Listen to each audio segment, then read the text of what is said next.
Knowles on the news. Susan Knowles. I want to talk to you today about white privilege, or what's also called white skin privilege. Now, I don't know about you, but the terminology, even right there, to me is very racist and very politically incorrect, but doesn't seem to matter because it's the progressive left. They come out with different terminology and they want to make you think that they know something more than what you know, that they're always smarter. They're the ones with the answers, and they're there to tell you what you need to know and correct what you need to correct. Now, in case you're not familiar with what white privilege is, let me give you a definition. And the definition changes depending upon who's talking about it. But in general, it's a term for societal privileges that benefit white people beyond what is commonly experienced by non-white people under the same social, political, or economic circumstances. And these privileges are said to be unearned and are distributed based on values of the dominant group. Well, in my opinion, the term white privilege or white skin privilege is basically just another tool coming from the progressive left in order to continue to divide the races and use the white race as a scapegoat for many of the problems that are experienced by non-whites. It's also, I think, a way of condemning white people because of the color of their skin under the guise of bringing about awareness. So you see, it's okay to talk about white people and to point them out based upon their skin color, okay, that you wouldn't be able to do for any other group. But because they're white, somehow, for some reason, it's not considered politically incorrect or racist, which I believe it is both politically incorrect and racist. But I think more than that, it's a final effort, in my opinion, to shame and punish a race for the sins of their ancestors who were involved in slavery and Jim Crow. And again, it's just an agenda to divide. Instead of moving forward and saying, well, we can't change the past, but we can change the future in a positive way, they want to stay in the past, point the fingers at white people for all the problems of the world, and somehow we allow them to get away with it. Well, let me just tell you something. The whole concept of white privilege didn't just start yesterday. It didn't come up by Black Lives Matter coming up with it. No, it started in the 1980s by a woman named Peggy McIntosh. You may think, Peggy McIntosh, who's she?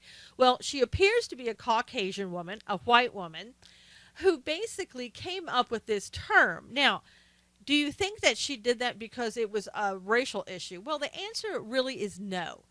See, Peggy McIntosh is a feminist, and Wikipedia has her labeled as an anti-male. I won't go that far, but okay, that's what they say. She's a feminist nonetheless.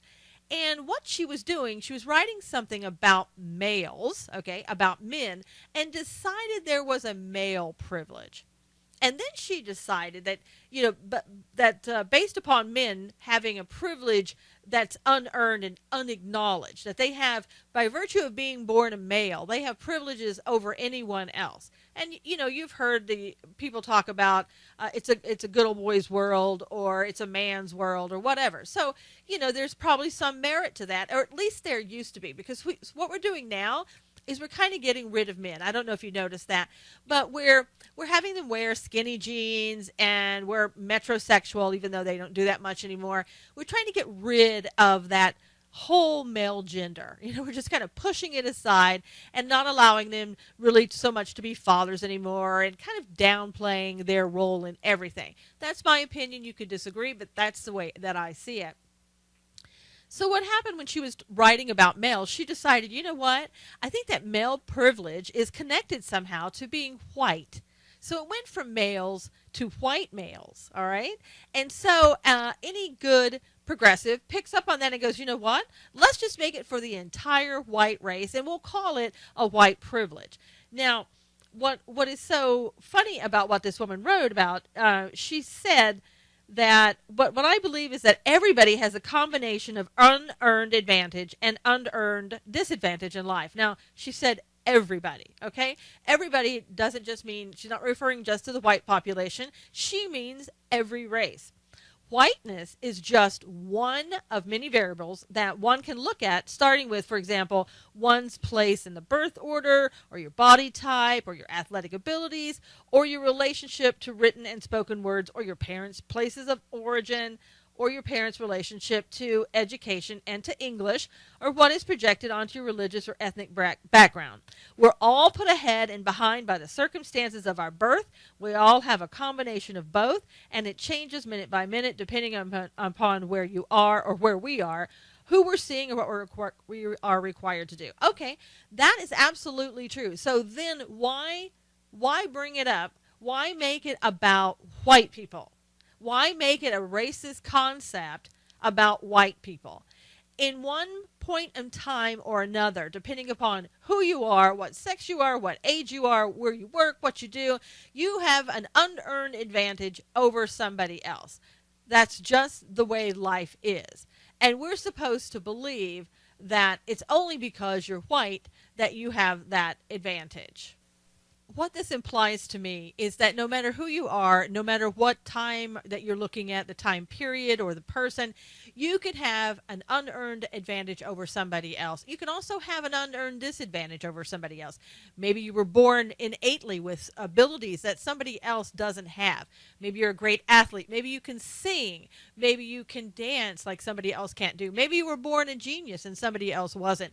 So are you supposed to go through life saying, well, I don't have what everybody else has. I wasn't born that way, or I don't have the ability, so therefore you are somehow bad because you do. I think the progressive left needs to get a life, and I think we need to quit listening to them. Until next time, it's Susan Knowles with Knowles on the News.